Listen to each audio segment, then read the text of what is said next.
So you want to delete the unwanted pages of your document on Google Docs. Here's 3 quick and easy ways to do that. Let me show you step by step. Number 1. Put your cursor at the end of the text or at the bottom of the page before the particular page you want to delete. And then just hit delete.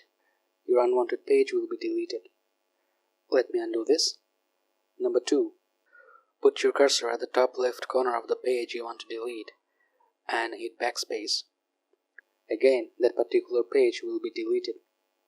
Number 3.